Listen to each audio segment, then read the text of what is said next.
올해 우리 교회의 표어대로 축복의 통로가 되는 교회, 축복의 통로가 되는 삶을 살자라는 주제로 계속 창세기를 중심으로 말씀을 드리고 있습니다.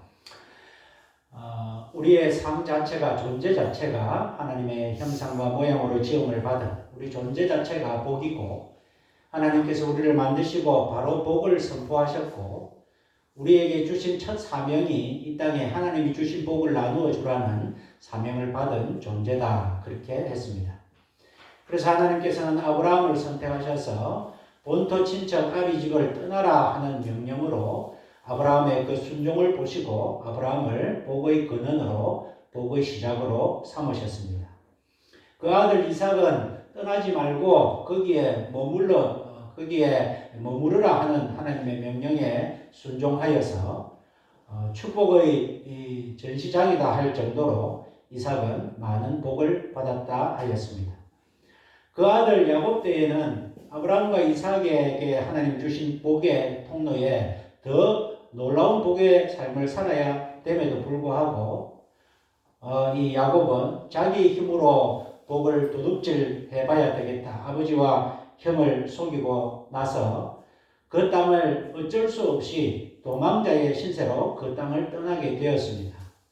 나중에 그 땅에 돌아오는데 그것도 자기의 신앙으로, 자기의 의지로 돌아오는 것이 아니라 그 바단 아람에서 삼촌 라반에게 사기를 쳐서 그 삼촌 라반과 함께 살지 못할 지경이 되어서 잘못하면 삼촌 라반에게도 죽임을 당하겠다 싶어서 거기에서도 도망치듯이 나와서 고향으로 돌아왔습니다. 그래서 이 야곱의 삶을 전체적으로 볼 때에 참 불순종의 삶이었다, 우리가 그렇게 보고, 야곱 자신도 130년 자기의 삶을 돌아볼 때에 험악한 세월을 살았다, 그렇게 고백을 합니다. 그럼에도 불구하고 하나님께서는 야곱이 하나님의 축복을 사모하는 그 열정 하나만 가지고 하나님께서는 야곱도 복의 통로로의 삶으로 살게 하셨습니다. 물론 그 삶은 험악한 세월을 살았지만은, 그러나 그 중심에 하나님의 복을 사모하는 그 열정 때문에 하나님께서는 야곱을 통하여 12아들을 주셨고, 그 12아들이 이스라엘의 12지파가 되었고, 야곱의 이름도 이스라엘로 바꾸어 주셨습니다. 그렇다면 이제 그 아들 요셉의 삶은 어떻느냐, 우리가 살펴볼 필요가 있습니다. 우리가 성경의 창세기에 총 50장인데 요셉과 관련되는 장이 제일 긴 장입니다. 14장에 걸쳐서 창세기 37장에서 50장까지 요셉과 관련되어 있습니다. 그리고 요셉의 이야기로서 창세기는 이제 끝을 맺게 됩니다. 그렇다면 하나님께서 아브라함을 통하여 복의 근원으로 만드신 그 사역이, 그 하나님의 계획이 요셉에 와서는 어떤 요셉의 삶을 통하여서 그 복과 관련되느냐, 오늘 우리에게 말씀을 주시고 있다는 것을 깨닫게 됩니다. 우리가 잘 아시겠지만 요셉의 삶을 우리가 한번 돌아볼 필요가 있습니다. 요셉은 아버지 야곱으로부터 최고의 총애를 받고 살았습니다. 어렸을 때부터 아버지의 신임을 받았습니다. 야곱도 자기가 좋아하는 4명의 부인이 있었지만 자기가 좋아하는 라헬의 자식이었고, 물론 그 밑에 동생이 베냐민이 있었지만 베냐민은 어렸고, 그래서 야곱은 오로지 요셉에게 온 사랑을 다 쏟았습니다. 요셉이 17세에 되는 때에 형들에게 미움을 받아서, 그 전부터 미움을 받았죠. 17세 되는 때에 형들에게 잡혀서 죽임을 당할 뻔하였습니다. 큰 웅덩이에 집어넣어서 형들이 요셉을 죽이려고 하였습니다. 그러다가 형들 사이에서 의견이 나누어져서 죽이지는 말고 그러면 우리가 애굽에 노예로 팔자 해서 요셉은 노예로 팔려갔습니다. 그 당시에 노예 생활을 우리가 잘 알지만 아무런 희망이 없는 그러한 삶으로 노예의 삶을 시작했습니다. 그 보디발의 집에 노예로 팔려와서 거기에서도 조금 신임을 얻는 듯 하였지만 그 보디발의 아내의 유혹을 뿌리치는 바람에 억울하게 누명을 써서 감옥살이를 하였습니다. 13년 동안의 감옥살이를 하였습니다. 그리고 나서 그 감옥에서 나와서 이제 총리가 되고 형들과 아버지를 만나는 그런 삶이 요셉의 삶입니다. 요셉의 입장에서 자기의 젊은 시절을 한번 돌아봅니다. 형들이 나를 죽일 뻔하였고 형들이 나를 노예로 팔았고 그 노예의 삶 가운데서 억울한 감옥 생활을 13년 하였고 그런 한참 젊고 한참 꿈이 많을 시절에 자기가 그런 일을 당한 것을 생각할 때에 얼마나 참 억울하고 분하고 원통하고 형들을 만났을 때 형들을 어떻게 내가 복수를 할까 하는 그런 생각으로 가득 찰 수 있는 그러한 요셉의 삶입니다. 그런데 오늘 본문 말씀에 45장에 또 창세기가 끝나는 50장에 보면 이 요셉은 형들에게 용서를 선포하고 있습니다. 형들이 나를 팔았지만 형들이 나에게 해를 끼쳤지만 그러나 하나님께서 그것을 선으로 바꾸셔서 형들이 나를 판 것이 아니라 하나님께서 우리의 모든 생명을 구원하시려고 나를 앞서 여기에 보내신 것입니다. 그러니까 두려워하지 마십시오. 저는 형들을 전혀 미워하지 않습니다. 저는 형들을 다 용서했습니다. 그리고 형들의 모든 자녀들은 내가 여기에서 기를 것입니다. 그런 선포를 지금 45장과 50장에 걸쳐서 지금 요셉은 말을 하고 있습니다. 그렇다면 하나님께서 이 요셉의 삶을 통하여 복의 통로로서의 살아가는 사람들의 마지막의 모습이 무엇이냐? 복의 통로가 하나님의 주신 복이 물줄기처럼 이렇게 뻗어나가기 위해서 꼭 마지막에 필요한 것이 무엇이냐 하면 바로 용서다 하는 것입니다. 우리 마음속에 미움이 있다면 어떻게 우리가 사랑하는 자여 내 영혼이 잘된 같이 내가 범사에 잘되고 강건하기를 내가 간구하노라. 어떻게 축복의 말을 전할 수가 있겠습니까? 내 마음속에 상대방에 대한 미움과 저주와 복수의 마음이 가득 찬데 어떻게 하나님의 복을 선포할 수 있겠습니까? 그러니까 하나님께서는 아브라함으로부터 시작한 이 복의 하나님께서 원하시는 대로 이 땅끝까지 모든 족속에까지 미치기 위해서는 요셉의 삶에서 보여주는 것처럼 억울하고 답답해도 네 마음속에 조금의 그 통로를 막는 찌꺼기나 장애물을 제거해라 하는 것이 하나님께서 요셉의 삶을 통하여 우리에게 오늘 주시는 말씀이다 하는 것입니다. 용서라는 것은 참으로 어려운 일입니다. 기독교의 핵심 주제가 원수를 사랑하라입니다. 다른 계명은 그래도 억지로 한번 지키겠는데 원수를 사랑을 하는 것을 어떻게 사랑할 수 있겠습니까?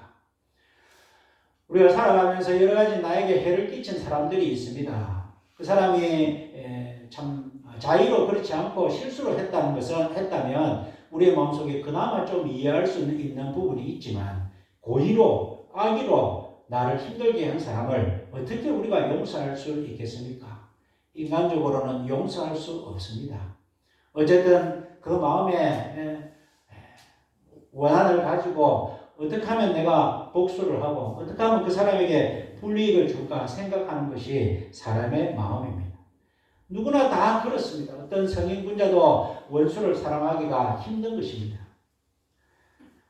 며칠 전에 우리 세상을 들썩하게 했던 우리나라 국회의원 배현진 국회의원을 중학생이 돌로 치는 그러한 소식이 시끄럽게 온 세상에 참 전달되었습니다.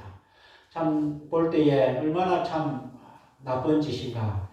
그 학생이 잡히자마자 나는 15살이다, 촉분 소년이다 그렇게 말했다고 하니까 처음부터 나는 벌을 받지 않을 거라는 마음을 가지고 고의를 가지고 그렇게 참 연약한 여자에게 돌을 가지고 열 몇 번 머리를 치는 것이 참 그래서 기자들이 배현진 국회의원에게 용서할 생각이 없느냐 나이가 어린데 용서할 생각이 없느냐 이러니까 선처는 없다 처벌을 원한다 그런 이야기를 했다는 기사를 봤습니다.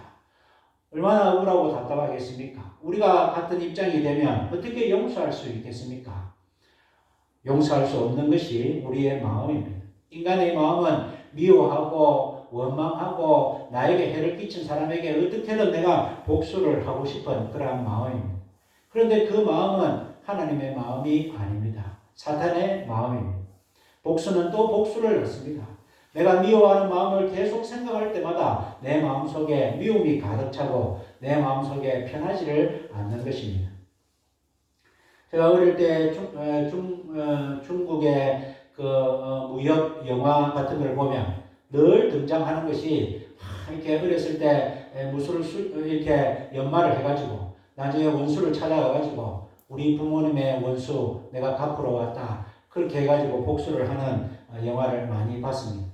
부모님의 원수를 복수를 갚으면 또 그 당한 자식들은 또 가만히 있겠습니까? 또 부모님의 원수, 또 부모님의 원수, 복수는 끊임없이 나아가고 삶은 피폐하게 되는 것이 이것이 사탄의 원하는 것입니다. 복수가 복수를 낳고 폭력이 폭력을 낳고 죽임이 죽임을 낳는 것이 사단이 원하는 것입니다. 용서는 사람의 일이 아닙니다. 우리의 의지로 할 수 있는 것이 아닙니다. 이 용서는 하나님의 마음이요 하나님의 재창조의 사역이라 해도 과언이 아닙니다. 이 용서라는 것은 참으로 어려운 일이지만 그러나 이 용서는 용서하는 마음을 가지면 상대방을 용서하는 것보다 우선은 자기를 먼저 살리는 길이다 할 수 있습니다. 우리가 미운 마음을 갖고 있을 때에 그 마음속에 불안함이 있습니다. 스트레스가 있습니다. 그러나 우리가 용서의 마음을 가지면 내 마음에 평안이 찾아옵니다. 이론적으로는 그렇습니다. 그런데 우리가 이 참 용서를 하는 것이 쉬운 일이 아니라는 것을 알 수 있습니다. 요셉도 마찬가지입니다. 노예가 되었습니다. 그 물구덩이에 잡혔을 때 형들에게 형님 살려주십시오. 형님들 살려주십시오. 외쳤다 했습니다. 그러나 그 형님들은 그 요셉의 소리를 외면하였습니다. 짐승을 잡아서 그 피를 요셉의 옷에 묻혀서 아버지에게는 요셉이 짐승한테 당했다 하고 그냥 우리끼리 요셉을 죽여버리자 그런 의논도 하는 것을 요셉은 들었습니다. 형님들 살려주십시오. 살려주십시오. 형들은 외면하였습니다.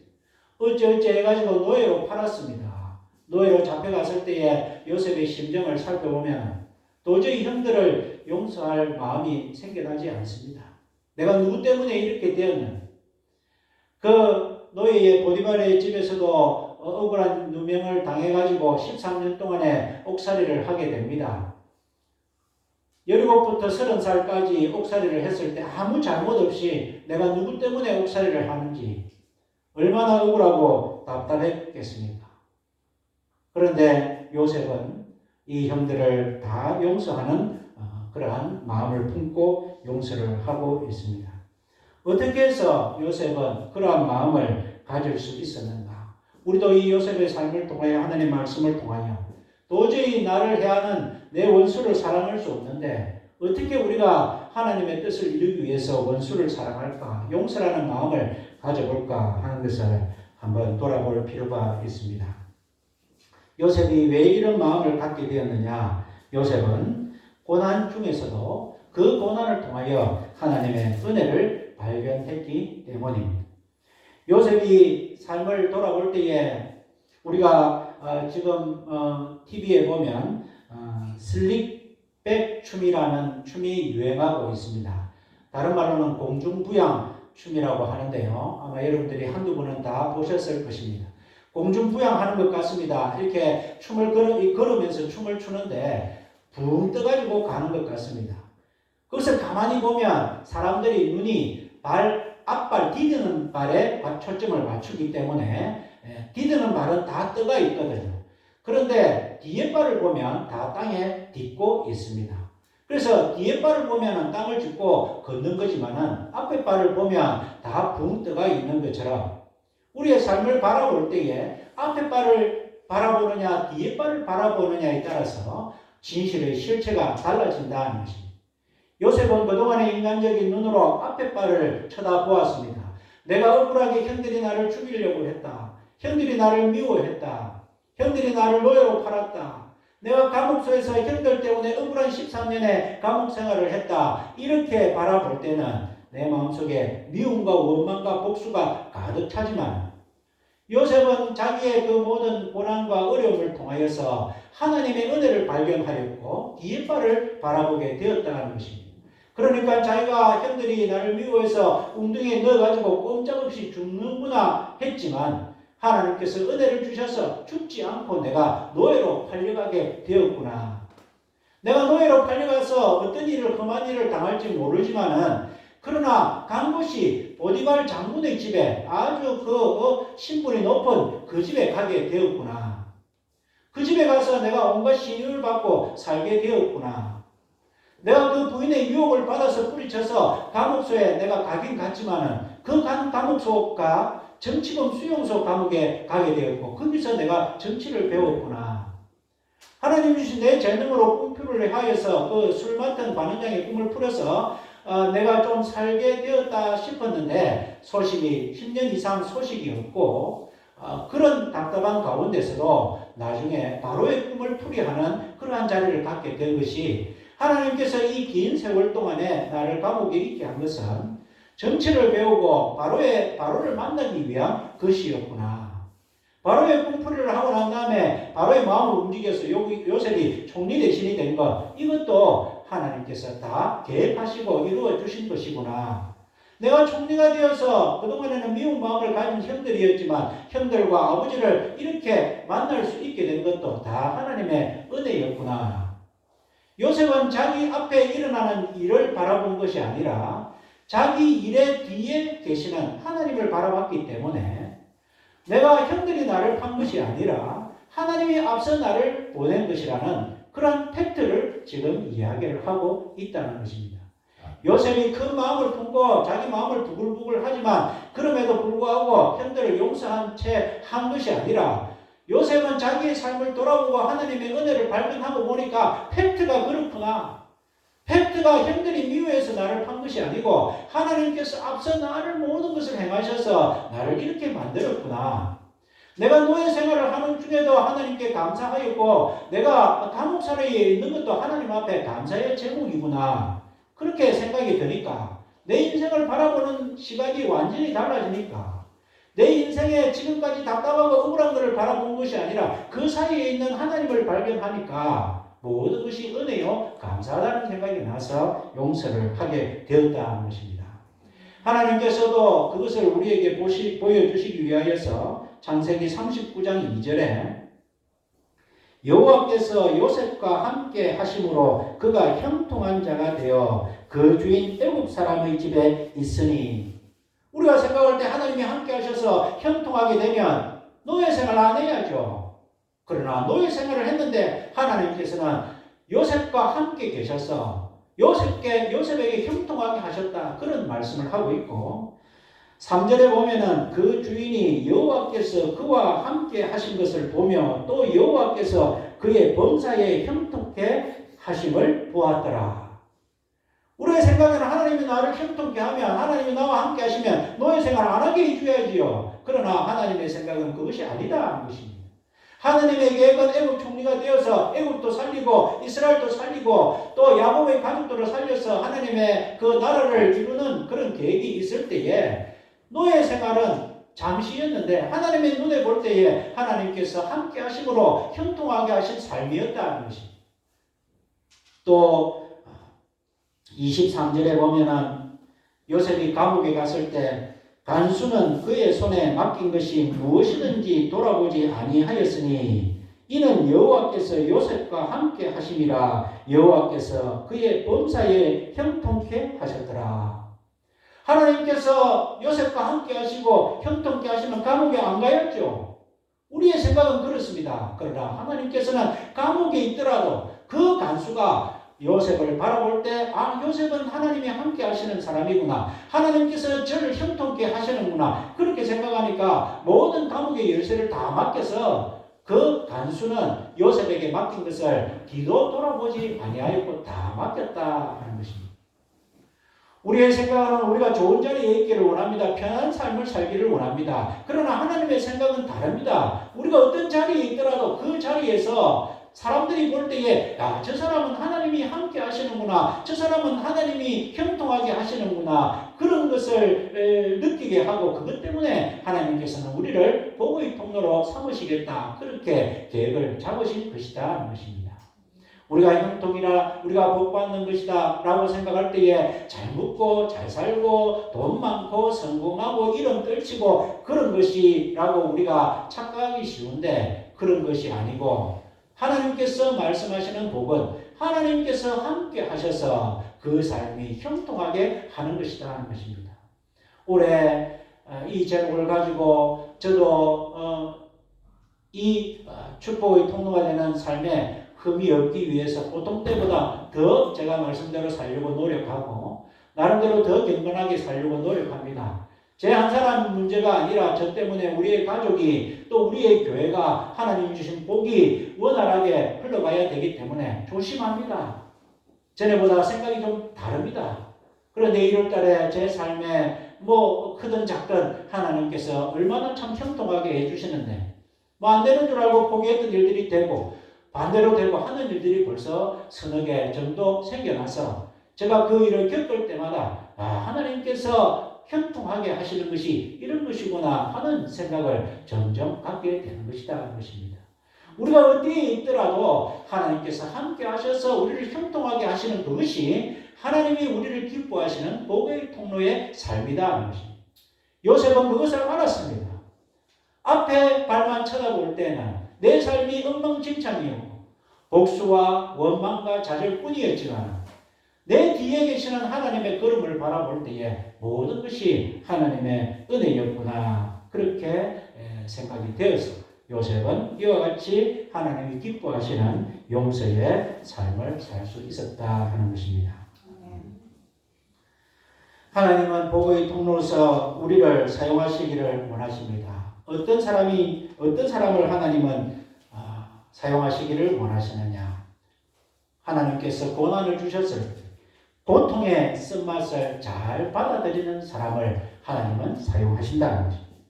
그 하나님께서 고난을 주셨을 때 그것을 잘 받아들일 뿐만 아니라 그것을 잘 끌어안는 그러한 사람을 하나님께서는 사용하시기를 원하십니다. 고통을 받아들이고 잘 끌어안을 뿐만 아니라 함께 고통당하는 자를 잘 위로할 수 있는 사람을 하나님께서는 찾으신다는 것입니다. 우리가 어떤 사람이 부모가 어떤 일 때문에 자식을 잃었습니다. 자식을 잃는다는 것이 얼마나 참 답답한 일입니까? 사람들에게 어떤 말로 위로가 되지 않습니다.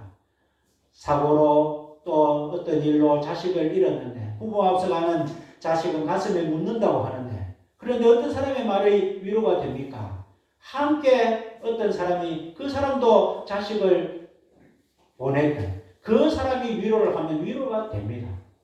고난당한 사람이 어떤 사람에게 위로를 받습니까? 함께 고난당한 적이 있는 사람의 말이 위로가 되는 것입니다. 하나님께서는 우리를 통해서 복의 통로로 만들어주시는데 그 복의 통로가 편안하고 잘 살고 기쁜 가운데 살고 있는 사람에게만 전달하기를 원하시는 것이 아닙니다.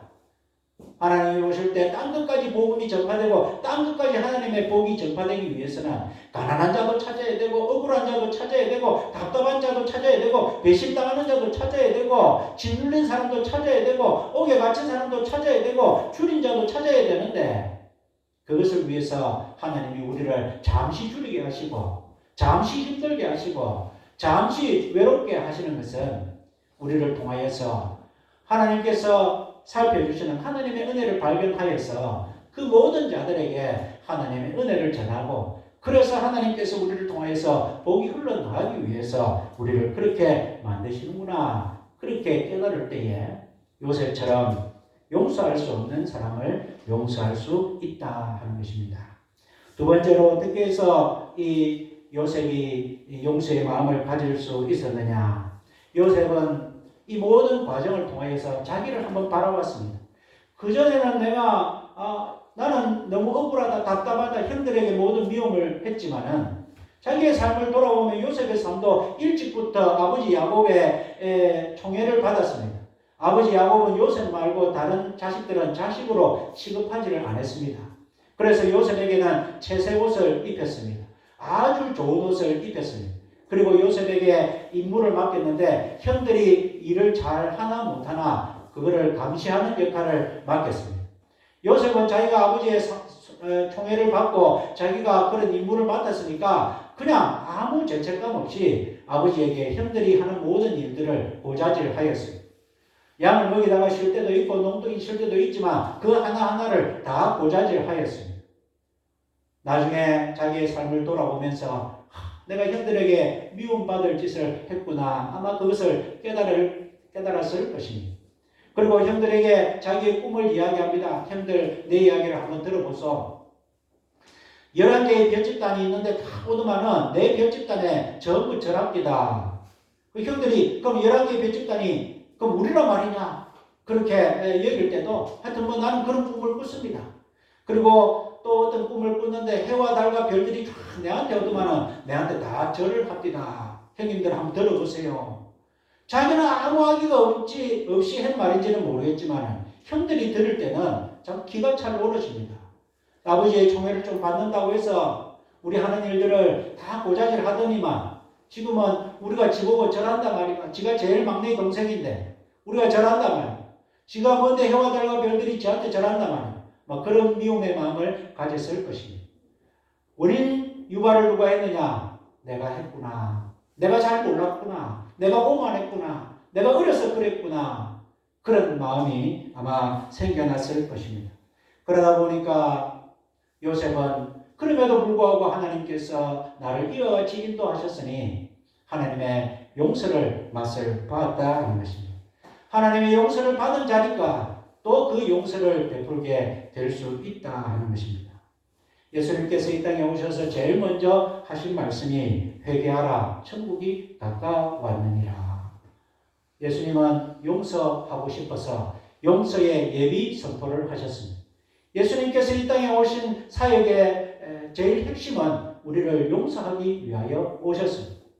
그래서 예수님께서는 이 땅에 오셔서 회개하라 천국이 가까웠느니라. 너희들이 빨리 회개하기를 원한다. 그리고 예수님께서 십자가상의 마지막으로 하신 말씀이 다 이루었다 하신 말씀입니다. 무엇을 다 이루었느냐? 내가 이 땅에서 이 죄인들을 용서하는 그 사명을 내가 다 감당했다 하는 그런 선포다 하는 것입니다. 예수님께서는 우리에게 용서하기 위해서 오셨고 우리를 다 용서하셨습니다. 그래서 이제는 하나님께서 신약의 하나님의 백성들이 복의 통로로 사는 삶의 제일 마지막 걸림돌이 무엇이냐? 용서하지 않는 마음이다 하는 것입니다. 예수님이 하나님께서 아들을 보내어서 우리를 다 용서해야 해서 너희들이 다 용서받은 자들이라면 너희의 삶의 걸림돌이 되는 그러한 미움과 원망을 다 용서하고 원수를 사랑하라 하는 것이 주님께서 우리에게 주신 주 말씀이고 주 사명이고 또 복음의 핵심이다 하는 것을 알 수 있습니다. 예수님께서는 마태복음 18장의 용서에 대해서 이렇게 말씀을 하셨습니다. 1만 달란트 빚진 자가 있는데 왕이 그 빚진 자에게 빚을 갚으라 하니까 저는 갚을 능력이 없습니다. 제발 좀 저를 용서해 주십시오. 그러면 네가 네 몸도 팔고 자식들도 팔고 해서 다 팔아서라도 갚아라. 좀 불쌍히 여겨주면 안 되겠습니까? 그럴 때에 그 왕이 이 사람을 불쌍히 여겨서 좋다. 그래서 다 그 빚을 탕감하여 주었다는 것입니다. 그 자가 왕 앞에서 탕감받고 나가면서 자기에게 100데나리온 빚진 자를 만났습니다. 너 왜 빚을 안 갚느냐? 사정이 어려우니까 좀 봐달라. 무슨 소리를 하고 있나? 나는 못 봐준다 해서 그를 감옥에 넣었다 하는 이야기입니다. 나중에 왕이 그 소식을 들었습니다. 33절에 그래서 그 용서하지 않는 자를 불렀습니다. 내가 너를 불쌍히 여김같이 너도 내 이웃을 불쌍히 여김이 마땅치 아니하냐. 그래서 그 빚진 자를 다시 책망했다 하는 그러한 말씀입니다. 예수님께서 우리의 모든 죄를 다 용서하여 주셨습니다.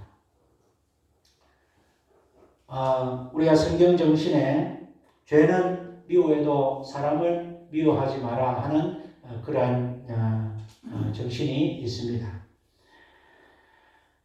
C.S. 루이스라는 신학자가 곰곰이 생각했습니다. 어떻게 해서 죄는 미워하지만 그 죄인을 미워하지 않을 수 있겠느냐? 도저히 어떻게 그럴 수 있겠느냐?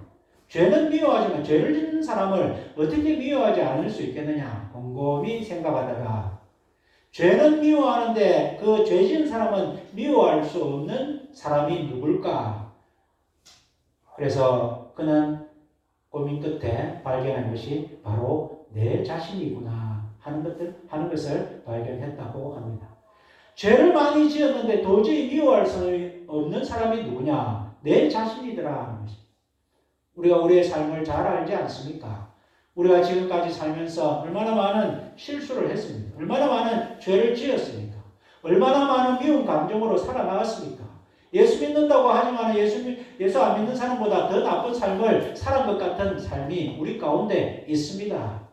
그럼에도 불구하고 미워해야 되는데 미워할 수 없는 것이 내 자신이더라 하는 것입니다. 왜요? 내 자신을 사랑하기 때문에. 그래서 예수님께서는 우리의 모든 죄를 용서하여 주셨으니까 이제는 너희가 죄책감에 사로잡히지 말고 하나님께서도 너를 용서해 주셨으니까 너도 그 죄책감에서 너를 용서해라. 내가 이것 때문에 내가 이것을 잘못해서 과거에 내 아픈 실수, 내가 못나게 했던 행동들 그런 거 이제는 기억에 떠올리지 말고 너 스스로를 다 용서해라. 내가 용서했는데 왜 너는 용서하지 못하나? 하나님이 용서했는데 예수님이 용서했는데 그 용서 때문에 예수님께서 십자가를 지시고 그렇게 잔인하게 아프게 죽으셨는데 왜 너는 너 자신을 용서하지 못하나? 그래서 내 자신을 먼저 용서하고 내 자신을 미워하지 않는 것에서 출발하여서 다른 사람도 다 하나님의 형상과 모양으로 네 자신과 동일하다고 그런 사랑의 마음을 품고 다른 사람의 죄도 용서해라. 죄는 지적하지만 그 죄인은 미워하지 마라 하는 뜻이었구나 하는 것을 깨닫게 되었다 하는 것입니다. 우리가 용서를 할 수밖에 없는 것은 우리도 다 용서받은 사람이기 때문이다는 것입니다. 남아프리카 대통령 넬슨 만델라 대통령이 있었습니다. 그가 정적에 의해서 감옥살이를 27년을 하였습니다. 그가 이제 27년 만에 감옥에 풀려나서 바로 대통령이 되었는데 그가 감옥에서 나오면서 이런 말을 하였다고 합니다. 자유를 얻기 위해 감방을 나와 문을 향해 걸으면서 내 고통과 증오를 이곳에 남겨두고 가지 않으면 나는 여전히 감옥 안에 갇혀 있게 되리라는 것을 알았다. 자기가 감옥에 나오면서 27년 동안에 얼마나 참 미워하는 사람들이 있었겠습니까? 나의 정적들 내가 나가면 가만두지 않으리라 하는 것이 보통 사람의 생각이었지만 이 넬슨 만델라는 내가 그 미움과 좌절을 감옥소에 두고 나오지 않으면 내 평생의 그 미움과 좌절이 내 삶을 옥죄할 것이다. 그렇게 생각하였다는 것입니다. 우리를 미워하는 사람, 우리의 원수들이 있습니다.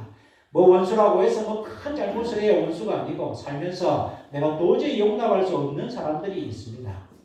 그런데 우리가 하나님께서 우리 죄를 용서하셔서 내라고 벌 수 있나? 내라고 그렇게 대단하나? 입장을 바꿔놓고 생각하면 저 사람도 저렇게 될 수밖에 없는 삶이 있었을까 아니냐? 저 사람도 저렇게 나쁜 짓을 할 수밖에 없는 쓴뿌리가 있었을 것 아니냐?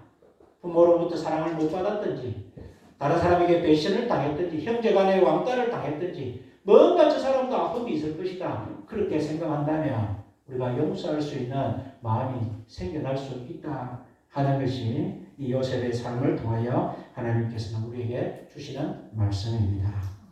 세 번째로 요셉은 어떻게 해서 이와 같은 용서의 마음을 가질 수 있었느냐? 창세기 50장 20절에 당신들은 나를 해하려 하였으나 하나님은 그것을 선으로 바꾸사 오늘날과 같이 만민의 생명을 구원하시려 하셨나니. 당신들은 나를 해하려 하셨지만 하나님께서 그것을 선으로 바꾸셨다는 것입니다. 내가 생각하기에 나에게 안 좋은 일들이 일어나는데 그것은 하나님이 원하시면 바꿀 수 있다는 하나님 주권 신앙을 가졌기 때문에 용서를 할 수 있었다는 것입니다. 하나님께서 당신들은 나를 헤아리고 나를 팔았고 나를 죽이려고 했지만 하나님께서 그것을 싹 바꾸셔서 우리 모든 가족들과 우리 이스라엘과 인류가 하나님의 복을 받고 살기 위해서 하나님께서 선으로 바꾸신 것이다. 그러니까 내가 여러분들을 용서하고 말고 자시고 할 일이 없다. 이것은 하나님께서 하신 일이니 우리는 하나님의 뜻에 순종하기만 하면 된다. 그 이야기를 지금 선포하고 있다는 것입니다. 우리가 어떻게 해서 다른 원수를 용서할 수 있느냐? 모든 것이 하나님의 뜻 가운데 일어나는 것이구나. 내가 지금은 이런 일이 있지만 이런 일을 통해서 하나님께서는 또 무언가 새로운 일을 계획하고 계시고 이 일을 통하여서 또 영광 받으시려고 하시는구나 생각하면 우리의 마음속에 미움이 사라질 수 있다는 것입니다. 말씀을 맺겠습니다. 하나님께서는 우리를 통하여 복의 통로로 삼으셨습니다.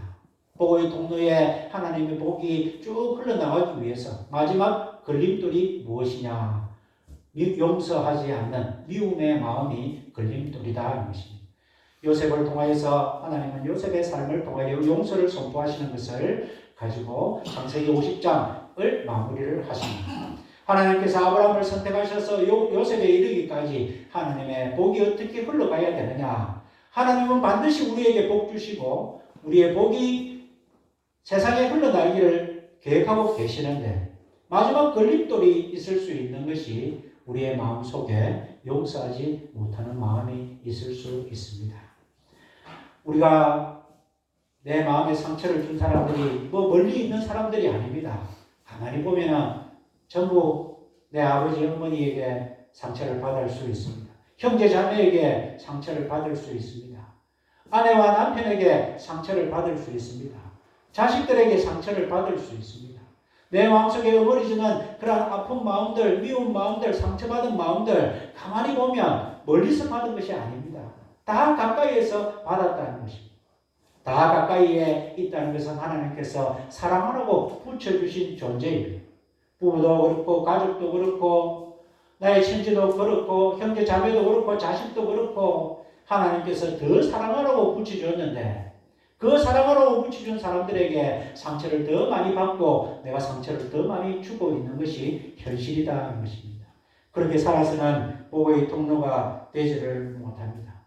우리가 오늘 요셉의 마음을 우리가 헤아려서 내 삶에 적어도 그 사람에게 용서를 선포하지 않는다 하더라도 하나님께 기도하면서 하나님 앞에는 내 마음속에 나를 가로막고 있는 복의 흐름을 가로막고 있는 모든 미움과 그런 원망을 다 내려놓고 용서할 때에 하나님은 그것을 기뻐하신다 하는 것입니다.